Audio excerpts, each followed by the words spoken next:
Hay una palabra que me gustaría compartir, que Dios puso en mi corazón y fue algo interesante comprobar que todos los coros, no sé si todos, pero casi el 80% de los coros que cantamos en esta mañana, hablan sobre la idea principal de lo que quiero compartir. Y yo no lo preparé, me prepararon por otro lado. Así que esas cosas que se arman son lindas, porque muestran también que Dios tiene un mensaje para darnos. Y yo les invito a abrir sus Biblias en Mateo capítulo 4, versículo 12 al 16. Reciban los saludos de mi marido, me mandó ahí, dale saludos a los hermanos. Él está ahora afuera, está ahí en Chiclana, también disfrutando de un culto con los hermanos allí. Dice Mateo capítulo 4, versículo 12, cuando Jesús oyó que Juan estaba preso, volvió a Galilea y dejando a Nazaret, vino y habitó en Capernaum, ciudad marítima en la región de Zabulón y de Neftalí, para que se cumpliese lo dicho por el profeta Isaías cuando dijo, tierra de Zabulón y tierra de Neftalí, camino del mar, al otro lado del Jordán, Galilea de los gentiles.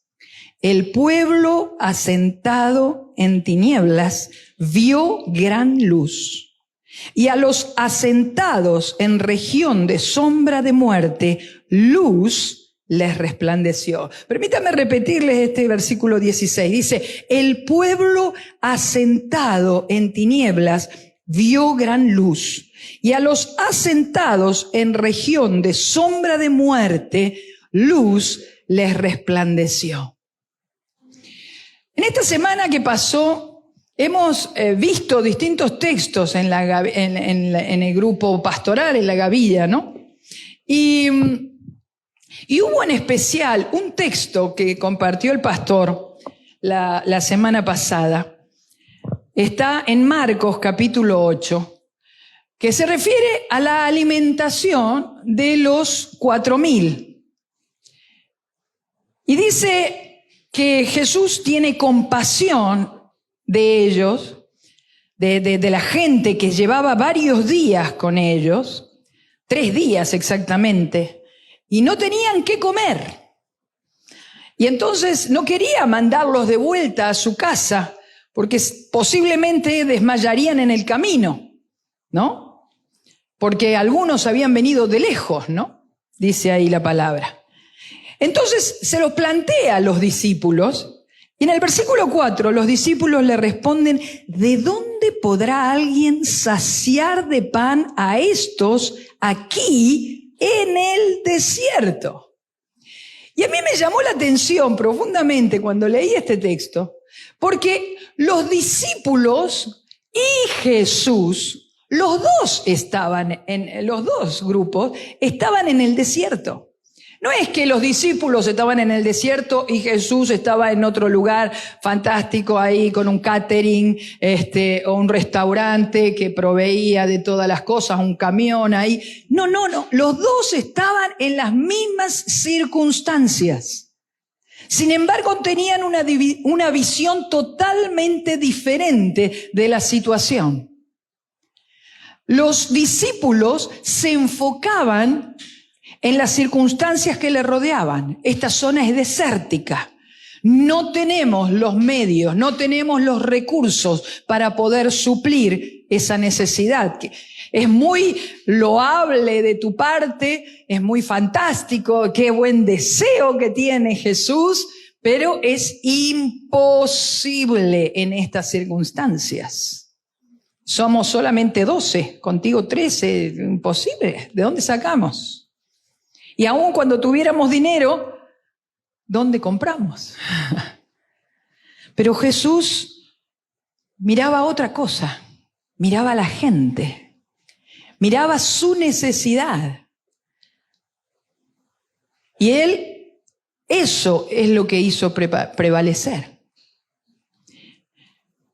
Y al mirar a la gente, él sabía que tenía recursos, no humanos, pero tenía el amor y el poder del Padre que lo había enviado. Él sabía quién era y él sabía qué tenía, qué recursos tenía en las manos. Que no dependen de las circunstancias ni los recursos materiales, dependen del poder y la gloria de Dios. Y entonces es interesante, cuando estábamos dando la gavilla, a Carolina me comenta, ¿no?, que le llama la atención porque en el versículo 6 dice que el 5 le dice, él les preguntó, ¿cuántos panes tenéis? Y ellos dijeron 7. Entonces mandó a la multitud que se recostase en tierra y tomando los 7 panes, habiendo dado gracias, los partió y dio a sus discípulos para que los pusiesen delante y los pusieron delante de la multitud. Y Carolina me decía, es interesante que aquí no ora Jesús, Señor, Padre, te ruego, multiplica estos 7 panes para que alcance para todos. Sino que Él da gracias. Le dice, gracias Dios, gracias Padre, por estos 7 panes que tenemos. Para alimentar a todos, porque tenemos algo. Tenemos 7 panes. Vamos a dar gracias por esto poquito aparentemente que has puesto en nuestras manos.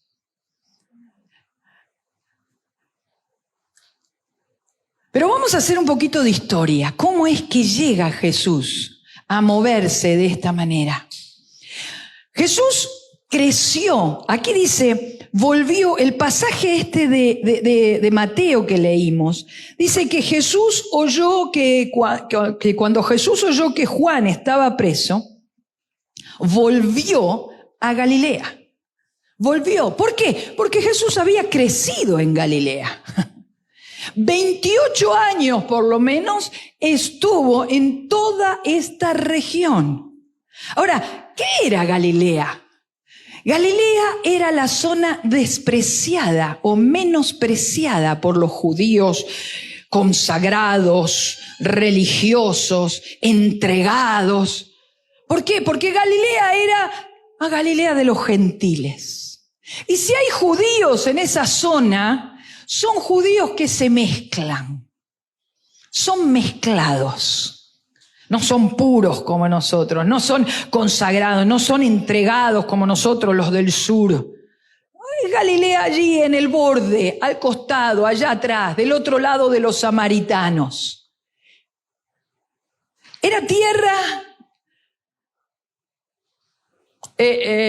lejos. Pero Jesús había crecido en esa tierra. Él había nacido en Judea, pero su infancia, su adolescencia, su juventud la pasó en medio de esa tierra. Tierra que aquí dice que era como tierra en tinieblas. Tinieblas, en región de sombra de muerte. Era tierra en donde se mezclaban las cosas de este mundo con las cosas de Dios. Allí se podían encontrar, en esa zona y del otro lado del mar de Galilea, se podían encontrar gente criando cerdos. Cosas que a los del sur, a los de Judea, ni se les ocurriría. Pero ellos estaban en el borde. Estaban como diciendo en ese cristianismo de cornisa, ¿no? Ahí que está uno en el borde haciendo equilibrio, ¿no?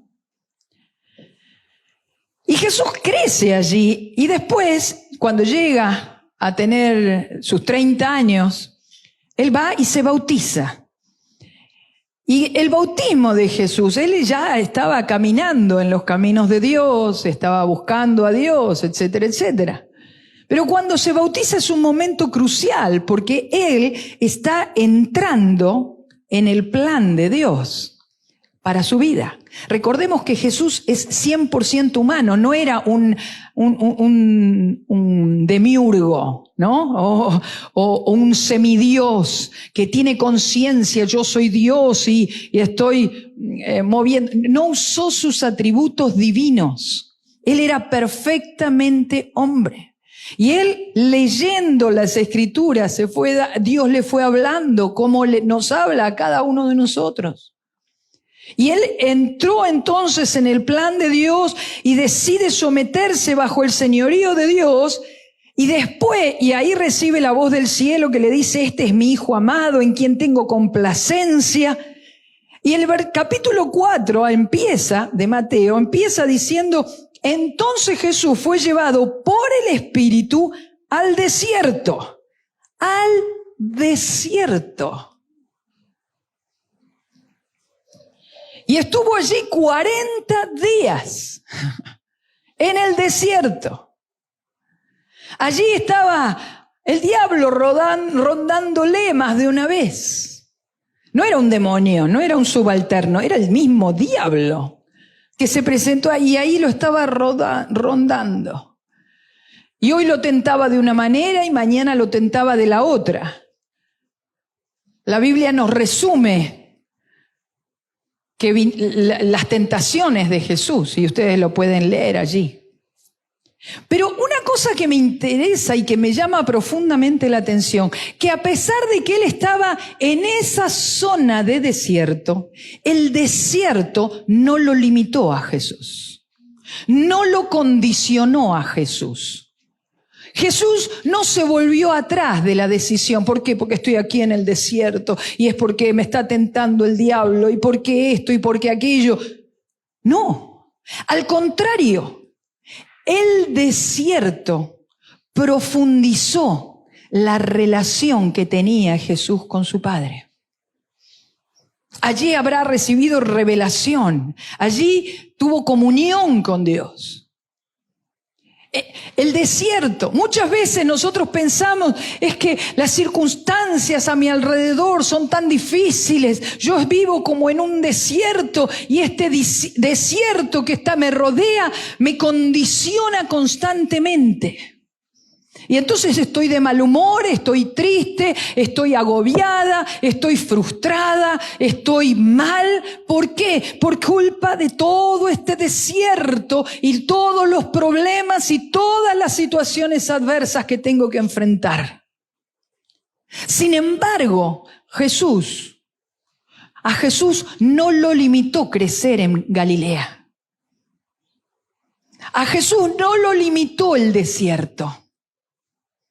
Jesús fue echando raíces en su relación con el Padre, entendiendo lo que el Padre quería, entrando, tomando decisiones, al punto que cuando el diablo mismo le ofrece, mira, hay una manera más fácil de hacer las cosas, no tiene que ser a la manera de Dios. La manera de Dios es muy sacrificada, muy difícil. Mira, solamente te arrodillas delante de mí, me adoras y se acaba. Me rindes pleitesía, me rindes culto a mí. Te dejas llevar. Y yo me hago cargo, te doy todos los reinos de este mundo. ¿Cuántas veces en el desierto de esta vida se nos ofrece en bandeja de plata? Mira, no hace falta buscar tanto a Dios, no hace falta. Yo te voy a dar esto que estás necesitando, yo te voy a dar aquello que vienes buscando y lo tienes más fácil. Conmigo déjate llevar. Pero Jesús al desierto no lo condicionó. Galilea no condicionó a Jesús. ¿Entendemos esto? Puede que hayamos pasado o hayas pasado situaciones duras, situaciones difíciles. El apóstol Pablo decía, estamos atribulados en todo, pero no estamos angustiados. Afuera hay tribulación, pero adentro del corazón no hay angustia, no hay desesperación. Nos derriban, es verdad, nos derriban. Y a veces el desierto, a veces Galilea, ¿entiendes lo que te estoy diciendo? Esa zona de oscuridad, de muerte, de sombra de muerte, te derriba. Pero ¿qué decía el apóstol Pablo? Pero no estoy dentro destruido. No estoy destruido.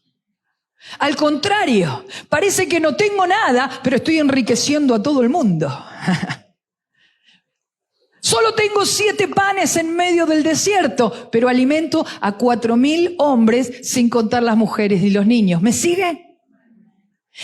El entorno, el desierto, las situaciones. Puede que cuando conociste al Señor tuviste experiencias con Dios y Dios te bendijo y te dio tanto gozo y alegría y bendición y paz.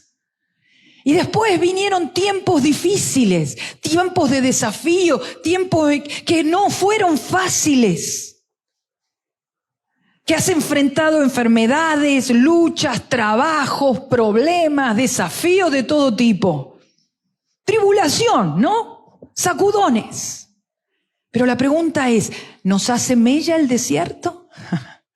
¿O el desierto nos empuja más al corazón de Dios como lo hizo con Jesús? A Jesús no lo limitó el desierto. Al contrario, echó raíces en Dios. Creció. Y miren, dice el versículo 12, que después de pasar ese tiempo de tentación en el desierto, dice, me encanta esto, volvió a Galilea. Pero escúchame, ahí creciste, ya sabes lo que hay, ¿por qué no te vas a las zonas donde está todo bien? Donde todos creen lo mismo, donde están aferrándose a Dios de alguna manera. Pero no, volvió a Galilea. Volvió a esa tierra de oscuridad. Ahí dice, el pueblo asentado en tinieblas vio gran luz, y a los asentados en región de sombra de muerte, luz les resplandeció. La oscuridad me impide ver. Cuando estoy asentado en tinieblas, la oscuridad me impide ver.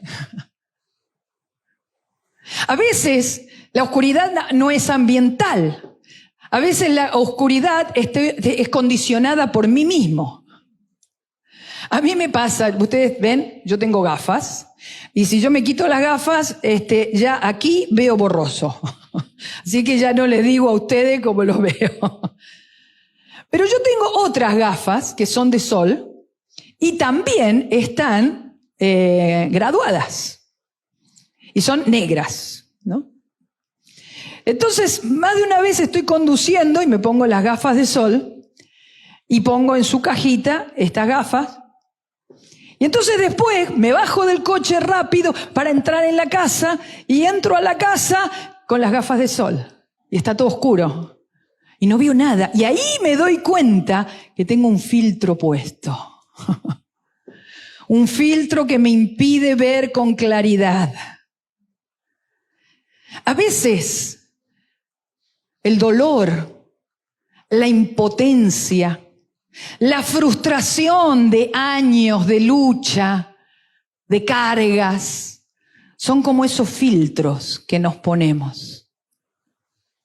Y queremos ver las cosas y queremos hacer las cosas y enfrentar las distintas situaciones, pero tenemos las gafas oscuras puestas. Es que estoy cansada de luchar, estoy cansado de sufrir, estoy cansado de enfermedades, de luchas, de problemas, de esto, preocupaciones, el dolor que he pasado. He sufrido tanto, no quiero sufrir más. Con toda la oscuridad que hay a mi alrededor, no quiero sufrir más. O la impotencia. Es que lo he intentado una vez. He querido que cambie ella, ¿no? Hablando del marido a la esposa, o hablando de la madre al hijo, a la hija. Quiero que cambie, pero no puedo hacer nada para que cambie. Está mal, está angustiado, pero yo no puedo hacer nada. La impotencia. La impotencia no me permite ver con claridad. Porque todo lo veo, no puede hacerse nada. La impotencia, la frustración, lo intenté tantas veces. ¿Qué me voy a poner ahora otra vez a hacerlo? A veces somos demasiado conscientes de la oscuridad que hay a nuestro alrededor. Como los discípulos, demasiado conscientes del desierto que hay alrededor, de las limitaciones que tenemos. Y a veces, justamente después de muchos años de conocer al Señor, parece como que el dolor, la frustración, el cansancio nos pasa factura y nos trae el mensaje, y bueno, ya pasó, estamos en otra etapa. Ya, tranquilízate, no se puede hacer nada. Pero me gusta cómo empieza este versículo 12. Pero Jesús volvió a Galilea. Fue intencional. Voy a ir a ese lugar asentado en tinieblas. Voy a ir a ese lugar, a esa región de sombra de muerte. ¿Por qué? Porque luz viene sobre él. Porque yo traigo luz. Es una visión totalmente diferente. No estoy condicionado por las tinieblas de afuera. Estoy consciente de lo que Dios es capaz de hacer. Y dice que esa región de muerte, esa región de oscuridad, fue visitada por el Señor. Y todo cambió cuando la visitó Jesús. La oscuridad cambia, se va. Cuando Dios me visita o yo me dejo visitar por Dios. ¿Entienden lo que estoy queriendo decir? O yo me dejo abrazar por Dios. Pero hay una cosa interesante en este pasaje. Porque Galilea es una región. Hay muchas ciudades en esa región. Y aquí se nombra 2 ciudades en el versículo 13. Dice, y dejando a Nazaret, vino y habitó en Capernaum. Y si miramos en los otros evangelios, nos vamos a dar cuenta que Nazaret y Capernaum son muy distintas. ¿Por qué? Jesús había crecido en Nazaret. Y al primer lugar a donde fue a Nazaret. Y allí sucede lo que le hemos leído la semana pasada, que Jesús dice que entró en la sinagoga y se le dio el rollo del libro, y al abrirlo se encontró con el pasaje de Isaías 61, y empezó a leer. El Espíritu de Jehová el Señor está sobre mí y me ha enviado a sanar a los quebrantados de corazón, a vendar, etcétera, etcétera, etcétera. Y dice que toda la gente, cuando él terminó de leer, toda la gente se quedó mirándolo. Ustedes imagínense el momento. Y lo miran hasta que se sienta. Hasta que toma su lugar otra vez. Y Jesús le dice, ¿saben? Hoy se ha cumplido esta escritura en mí. Pero ¿sabe qué pasó? Esa gente estaba demasiado familiarizada con Jesús. No podían ver en Jesús al Mesías. No podían verlo. Era una zona asentada en tinieblas. Pero lo más terrible es que las tinieblas estaban dentro de sus corazones porque estaban familiarizados con Jesús. Jesús, te hemos visto crecer, conocemos a tu padre y a tu madre. Sabemos, eres el carpintero, el hijo del carpintero, el que... Muchas veces cuando estamos demasiado familiarizados, nosotros, con la vida, con Dios, no alcanzamos a ver y a valorar el reino de los cielos. La gloria del reino.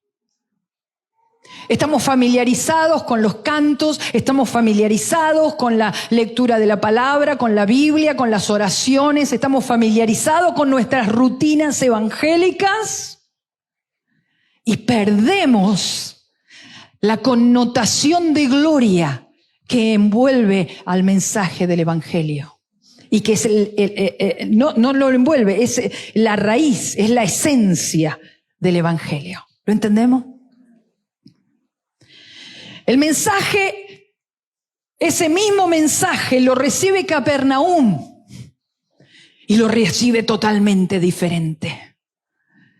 Capernaum dice que en Nazaret no pudo hacer ni un solo milagro. En Capernaum ocurrieron todos. En Nazaret no lo recibían. ¿Por qué? Porque se acostumbraron a la rutina de tenerlo a Jesús entre medio y no vieron la gloria que traía. Nosotros a veces, yo nací y crecí en la iglesia. Y hubo un tiempo en que yo me familiaricé. Yo me acuerdo que con 15 años, 14 años, un día mi madre me dijo: Liliana, venga, era domingo, yo estaba mirando una película. Liliana, venga, vístete, arréglate, que nos vamos para la iglesia. Y yo le dije: ay, mamá, es que yo ya sé lo que se hace en la iglesia. Se canta, luego se ora por esto, luego se lee la Biblia, se predica. Ya lo sé todo. Además, yo leo mucho la Biblia, ya me sé las historias bíblicas. Mira, yo hoy me quedo viendo esta película. Ya me lo sé todo. Ya me sé lo que me van a contar. Mi madre me miró, me dijo: venga, arréglate que nos vamos. Pues yo creía que sabía todo. Me familiaricé con la cáscara y no profundicé. No me metí no me sumergí. Los de Nazaret no vieron más allá, no vieron el reino. ¿Y saben qué pasó? Siguieron en tinieblas. No hubo milagros. Pero los que creyeron entraron en la dinámica del reino y vieron. Mírenlo el versículo 23 del capítulo 4. Dice: y recorrió Jesús toda Galilea, enseñando en las sinagogas de ellos y predicando el evangelio del reino y sanando algunas enfermedades y algunas dolencias en el pueblo. ¿Dice eso? No. Sanando toda enfermedad y toda dolencia. Y se difundió su fama por toda Siria. Escúcheme, en el extranjero. Y le trajeron todos los que tenían dolencias. Se los trajeron a todos. Los afligidos por diversas enfermedades y tormentos, los endemoniados, los lunáticos y paralíticos, y sanó a algunos. Y los sanó a todos. Esto es como que nosotros salimos ahora por todas las calles de Granada y vamos tocando puerta por puerta, casa por casa, y nos metemos en las habitaciones de los hospitales y decimos: venga, vamos a orar por los enfermos. Vamos a traerlos a Jesús. Todos los sanó. A todos. No solamente de Capernaum, de toda la región de Galilea. No solamente de la ciudad de Granada, de toda la provincia de Granada.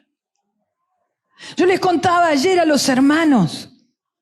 Yo recuerdo cuando estaba en el sur de Argentina, en Trelew, se organizó una campaña, una serie de reuniones especiales.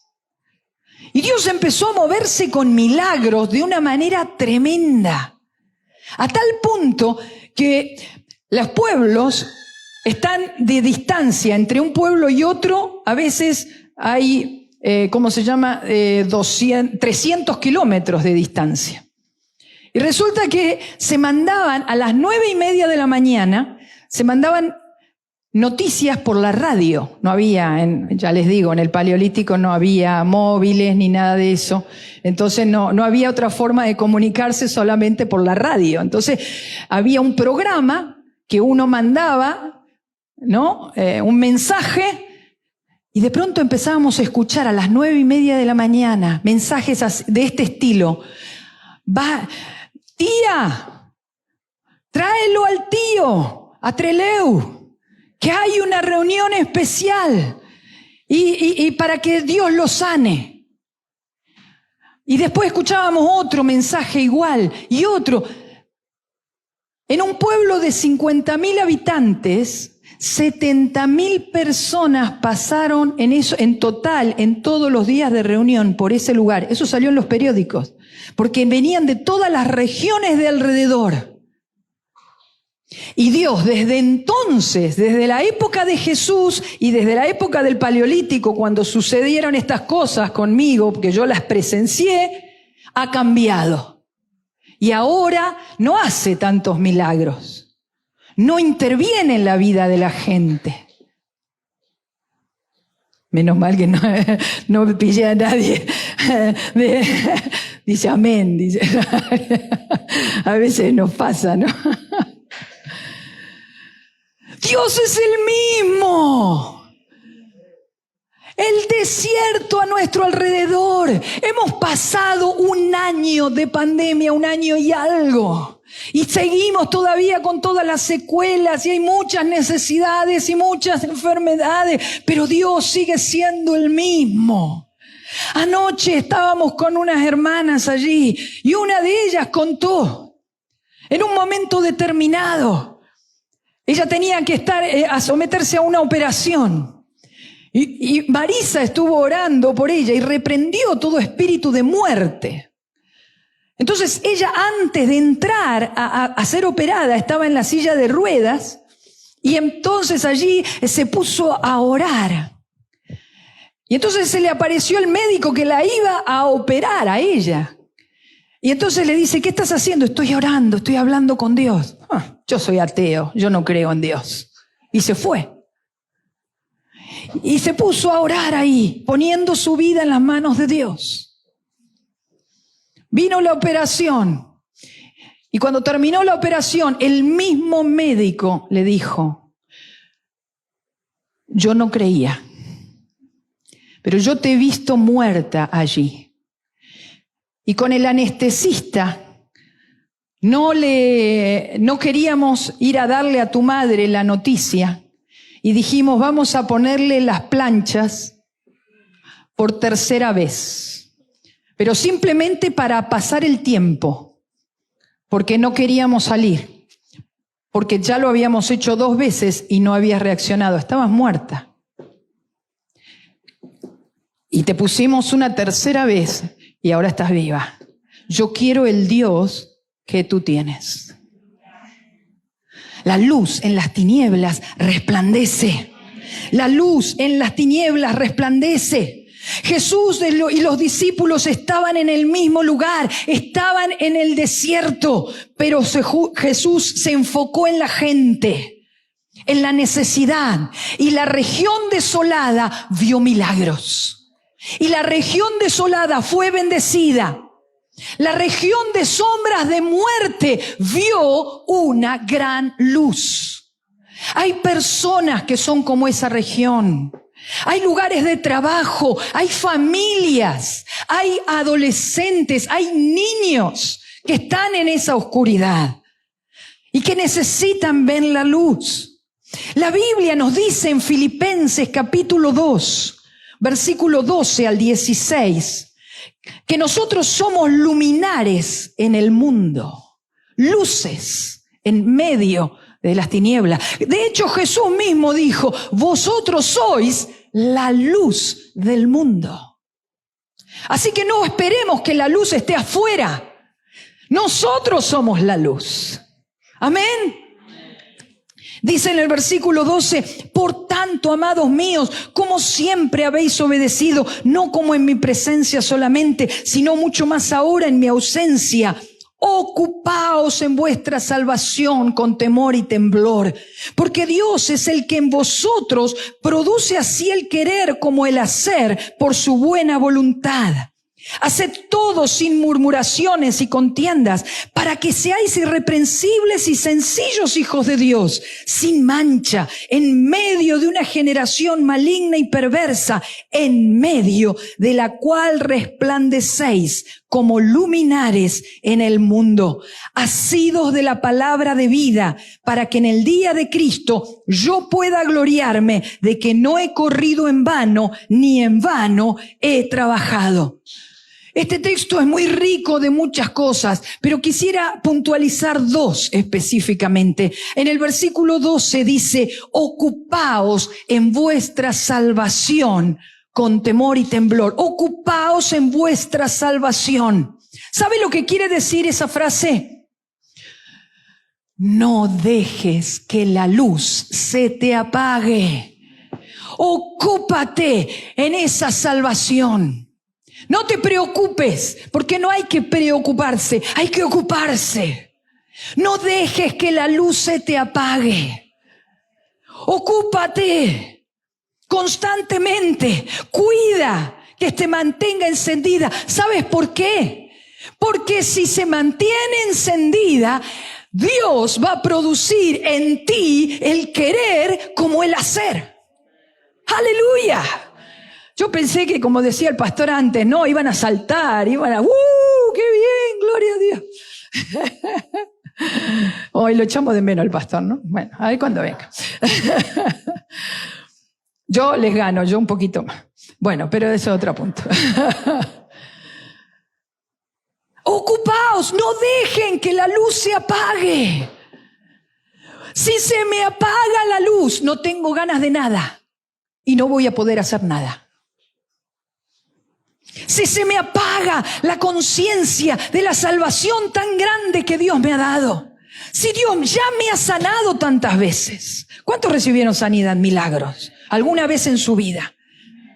Hay muchas manos aquí. Amén. ¿Cuántos han recibido palabras de dirección, de vida, de bendición para su vida? Amén, las hemos recibido. ¿Cómo no las vamos a volver a recibir? ¿Cómo no vamos a volver a ver su gracia y su misericordia? Por eso, ocupémonos. ¿Y cómo nos ocupamos? El versículo 16 es clave. Asidos de la palabra de vida. Asidos, me voy a aferrar a la palabra de vida. No me suelto de la palabra de vida. Y perdónenme, no creo ser demasiado exhaustiva si yo digo que la palabra de vida no solamente es la palabra que encontramos en la Biblia, sino Cristo mismo es la palabra de vida que se manifiesta en la palabra de Dios. Asidos. Yo me voy a agarrar a Cristo, a aferrar, no lo suelto. ¿Qué me dice Dios? Si yo me voy soltando de Dios, me voy a encontrar una y otra vez, arriba y abajo. Me voy a desanimar, no voy a tener ganas de nada, voy a verlo todo imposible como los discípulos. Pero cuando yo me aferro a la palabra de vida, ¿qué me dice la palabra? Dios me dice esto, yo me muevo y Dios produce el querer como el hacer y creo en milagros y creo que las situaciones en mi casa van a cambiar, que ese viaje que tengo que hacer va a ser allanado por el Espíritu de Dios. Me muevo en confianza y miro con esperanza mi futuro. Por eso, cuando Jesús llegó a estos pueblos, llegó a cada uno de los pueblos de Galilea, Él iba con un solo mensaje. Él decía, arrepentíos, porque el reino de los cielos se ha acercado. ¿Y qué significa arrepentirse? Volveos a Dios. Ibais en las tinieblas. Me encantó cuando el pastor, en un momento de una de las predicaciones, él hablaba sobre esto de arrepentimiento. Después de darle la espalda a Dios, Dios era la luz, la teníamos en la espalda y nosotros nos íbamos alejando porque le dimos la espalda a Dios y nos íbamos metiendo en las tinieblas. Pero ahora aquí me dice, ¿cuál es la clave?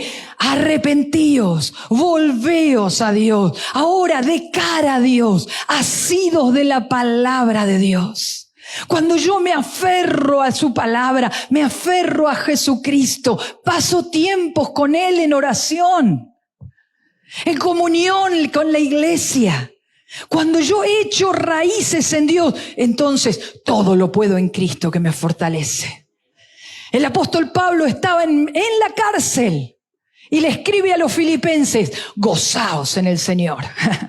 Yo me gozo en esto. Me gozo en las tribulaciones. Me gozo constantemente. La palabra gozo es satisfacción. Tengo total satisfacción en mi vida. Eso era lo que decía. No dependo de las circunstancias. Yo puedo cambiar mi manera de pensar. ¿Qué estoy viendo? ¿Estoy viendo la oscuridad? ¿La necesidad? ¿El problema? ¿O estoy viendo el milagro? ¿La provisión?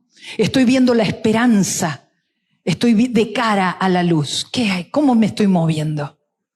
¿Cómo me muevo en el día a día? Cuando yo estoy de cara a la luz, yo te invito, Carolina, por favor. Cuando estoy de cara a la luz, sucede lo que leímos la semana pasada. Isaías 61, lo leyó Jesús. Y porque Él nos dejó su mismo espíritu, hoy podemos nosotros aplicarlo sobre nosotros mismos. El espíritu de Jehová el Señor está sobre mí, porque me ungió Jehová. ¿Cómo entró Jesús a la tierra de oscuridad, de sombra de muerte? La primera predicación fue esta. Me ungió Jehová, me ha enviado a predicar buenas nuevas a los abatidos. Cuando yo me encuentro con el abatido, con el que está hecho polvo, ¿qué le alcanzo a decir? Ay, lo siento mucho. Lo tengo que sentir. Pero también puedo decirle otra cosa más. Hay esperanza para tu futuro. ¿Lo entiende? Me he enviado a vendar a los quebrantados de corazón, a publicar libertad a los cautivos. Me encuentro con el cautivo, pero tengo autoridad para publicarle libertad. Vas a ser libre de esta cárcel. Vas a ser libre de esta situación económica adversa. Vas a ser libre de esta opresión familiar. Del trabajo, o laboral, o de lo que sea, espiritual, a consolar a todos los enlutados, a ordenar que a los afligidos de Sión se les dé gloria en lugar de ceniza, óleo de gozo en lugar de luto, manto de alegría en lugar del espíritu angustiado. Y serán llamados árboles de justicia, plantío de Jehová para gloria suya. Esto es lo que hizo Dios con nosotros. Él nos salió al encuentro a través de alguna persona que vino diciendo, el Espíritu de Jehová el Señor está sobre mí. Y me ungió, me capacitó para acompañarte en el camino. Y esa mano y esa palabra abrió un campo de esperanza, de bendición, de vida nueva para mí. Y ahora yo soy plantío de Jehová para gloria suya. ¿Y qué voy a hacer? Versículo 4. Reedificarán las ruinas antiguas. Levantarán los asolamientos primeros, restaurarán las ciudades arruinadas, los escombros de muchas generaciones. Extranjeros apacentarán vuestras ovejas, los extraños serán vuestros labradores y vuestros viñadores. ¡Qué tremendo! Dios nos va a hacer fácil la vida, nos va a hacer llevadera. Nosotros vamos a reedificar las ruinas antiguas. Y Dios va a proveer todo lo que necesitamos para que podamos hacer la obra que Él tiene para nosotros. ¿Lo entendemos? ¿Lo recibimos? Nazaret se quedó mirando nada más y no creyó. Capernaum vio milagros, vio transformaciones. Este pasaje lo pasó tan rápidamente, lo mencionó el pastor el último día, que vendrían otros a ayudarnos por la posición de bendición y de vida. Hay gente que se queda solamente, aquí estoy en medio de todos los escombros, en medio de todas las ruinas. Hay otros que dicen, aquí estoy levantando paredes, restaurando, trayendo vida. Y dice, y vosotros seréis llamados, esos que estaban antes en aflicción, en ceniza, en luto, ahora seréis llamados sacerdotes de Jehová, ministros de nuestro Dios seréis llamados. Comeréis las riquezas de las naciones y con su gloria seréis sublimes. En lugar de vuestra doble confusión y de vuestra deshonra, os alabarán en sus heredades, por lo cual en sus tierras poseerán doble honra y tendrán perpetuo gozo. Habrá bendición, habrá vida, habrá gloria. En el año 70 después de Cristo fue destruido el templo. ¿Saben por qué? Porque Dios había decidido cambiar las cosas, cambiar las situaciones. Dios había mandado a Jesús, había mandado al Mesías para que con el espíritu del Mesías Él habitara entre nosotros. Él habitara entre nosotros. Ya no habitara en un lugar determinado. De hecho, cuando muere Jesús, se rompe por fin el velo desde arriba hacia abajo. Ya no hay más separación. Ya no hay más distancia. Por medio de Jesucristo tenemos acceso al trono de gracia. Gloria a Dios. Gloria a Dios. Dios habitando en Jesucristo, Dios habitando en la iglesia, habitando en medio de ellos, haría de cada uno su templo. De cada uno su templo. Cuando la gente quería encontrarse con Dios, iba al templo en Jerusalén. Pero desde el año 70, el templo dejó de existir.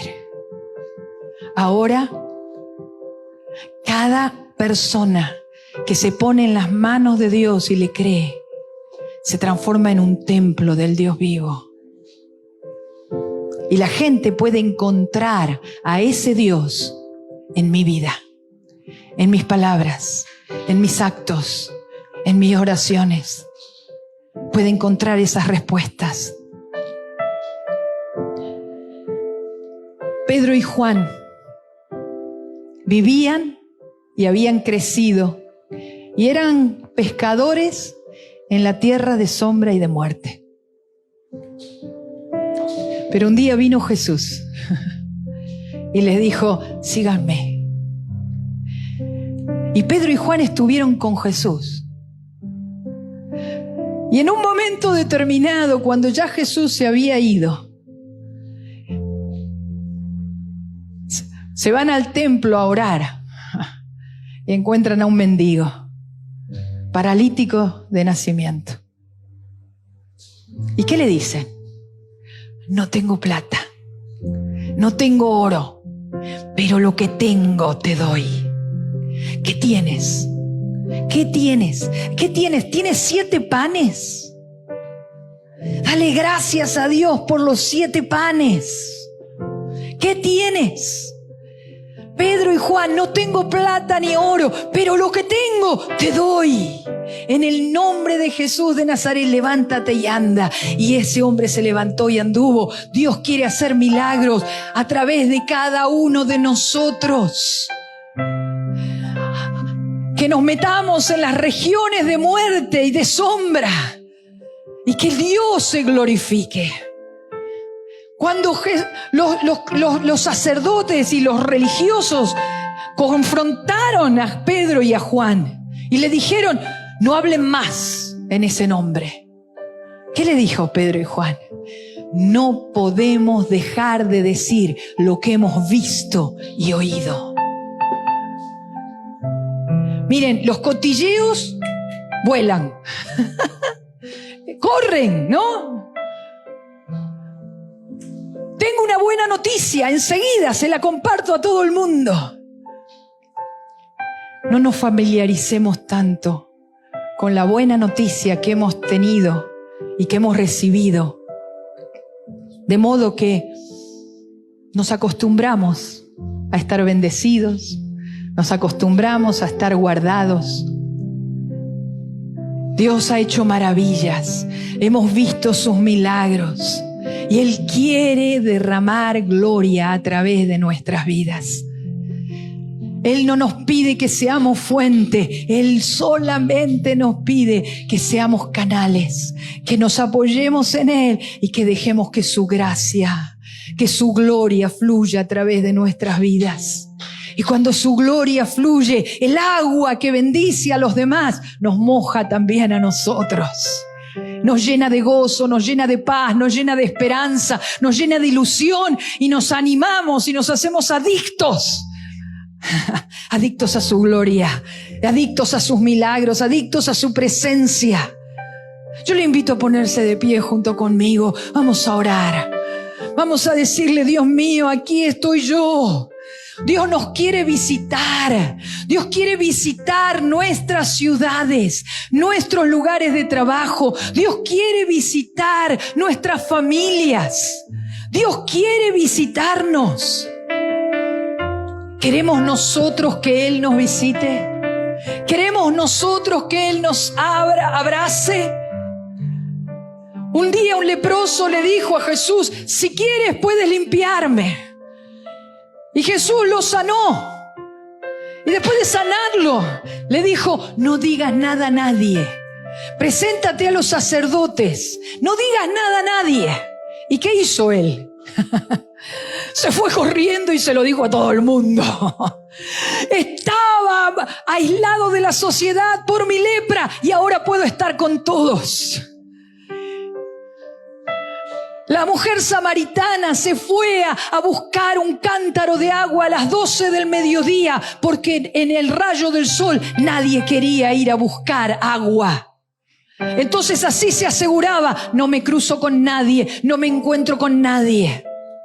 Pero después que se encuentra con Jesús y que Jesús le abraza, después que se encuentra con Jesús y Jesús le habla al corazón y satisface su sed, ella deja su cántaro y se va corriendo a la ciudad a contarle a todo el mundo, Jesús me ha dicho todo, no será el Mesías. ¿Entendemos? Querido Señor, gracias. Gracias porque visitaste nuestra zona de muerte, nuestra zona de tristeza y de oscuridad. Y nos trajiste tu vida, nos trajiste tu abundancia, nos trajiste tu renuevo. Oh Dios, gracias porque volviste a la zona de sombra y de muerte. Y derramaste tu luz y derramaste tu gloria. Oh Padre del cielo, en esta mañana yo me pongo en tus manos y quiero ocuparme de esta salvación tan grande que has puesto en mis manos. Oh Oh, quiero ocuparme, aferrarme a ti, aferrarme a esa palabra de vida que me das cada mañana y caminar en esa palabra de vida y traer bendición allí donde yo me mueva, por tu gracia, por tu poder, por tu misericordia. En el nombre de Cristo Jesús, oh Padre, nos ponemos delante de ti. Perdónanos si nos hemos acostumbrado. Perdónanos, Señor, si nos mantenemos con las gafas de sol. Nos mantenemos desde la impotencia, desde la frustración, desde el dolor, desde la angustia. Oh Dios, en esta hora, Padre, nos ponemos en tus manos. Obra con tu espíritu, obra con tu espíritu. Aviva, aviva el fuego del don de Dios que nos fue dado. Aviva, aviva tu obra en medio de los tiempos. Toca nuestros corazones. El Señor está aquí. El Señor está aquí. Él quiere hacer milagros. Y no solamente en esta mañana. Él quiere hacer milagros en nuestras vidas, en nuestros corazones y a través nuestro, en cada lugar donde nos movemos. Que cada persona se encuentre con la luz, la vida, la abundancia de vida que tiene Él para darnos. Aleluya, aleluya. Él está aquí. Estás aquí, moviéndote en mí. Te adoraré, te adoraré. Estás aquí, cambiando destinos. Sí, Señor, cambia. Cambia los destinos de cada uno de los que te estamos escuchando, que te estamos adorando, que te estamos creyendo, haciendo milagros. Te adoraré, te adoraré. Dile, estás aquí transformando nuestras vidas, transformando nuestra manera de pensar, transformando nuestra manera de sentir. Así, Señor. Tú eres Dios de milagros, Dios de promesas, que abres camino, luz en la oscuridad. Mi Dios, ese eres tú. Tú eres Dios de milagros, Dios de promesas, que abres camino, luz en la oscuridad. Mi Dios, ese eres tú. Estás aquí, volviendo corazones. Te adoraré. Vuélvenos aquí, enamóranos. Vuélvenos a enamorar de ti. Oh Dios, haciendo milagros, aún en la distancia, tocando cada vida, tocando cada corazón. Estás aquí, sanando corazones. Te adoraré, te adoraré. Deja que Dios transforme tu historia y la historia de tu vecino, de tu familiar, de tu hijo, de tu padre, de tu madre, de tu hermano, de tu hermana. Dios de milagros, Dios de promesas, que abres camino, luz en la oscuridad. Mi Dios, ese eres tú. Tú eres Dios de milagros, Dios de promesas, que abres camino, luz en la oscuridad. Mi Dios, ese eres tú. Enjuga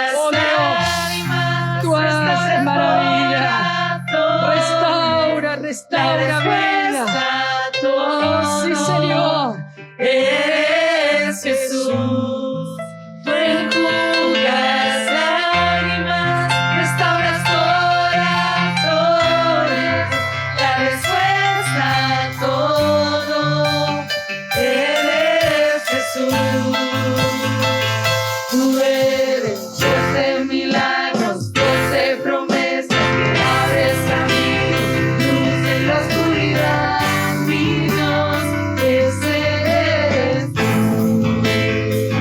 Tú eres Dios de milagros, Dios de promesas, que abres camino, luz en la oscuridad, mi Dios, ese eres tú.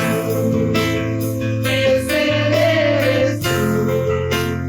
Ese eres tú. Ese eres tú.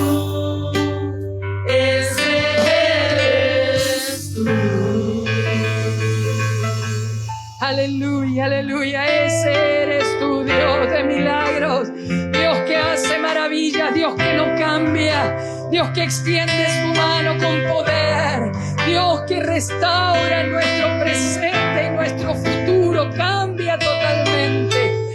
Gracias, Señor, gracias. Sella esta palabra en nuestros corazones y, Señor, que produzca el fruto para el cual ha sido soltada. Que seamos luz, luz en medio de las tinieblas, antorchas que alumbran, que traen esperanza, que traen vida, que traen paz, que traen restauración en cada lugar a donde van. Oh Dios amado, gracias, gracias por tu fidelidad, gracias por tu misericordia. Nos encomendamos en tus manos, oh Rey, oh Dios, tú que produces el querer como el hacer. Oh Dios, atráenos cada mañana atráenos a ti. Señor, que tu salvación se deje ver, que tu luz se deje ver a través de nuestras vidas. En el nombre de Cristo Jesús nos encomendamos en tu gracia, Rey. Aleluya. Amén. Amén.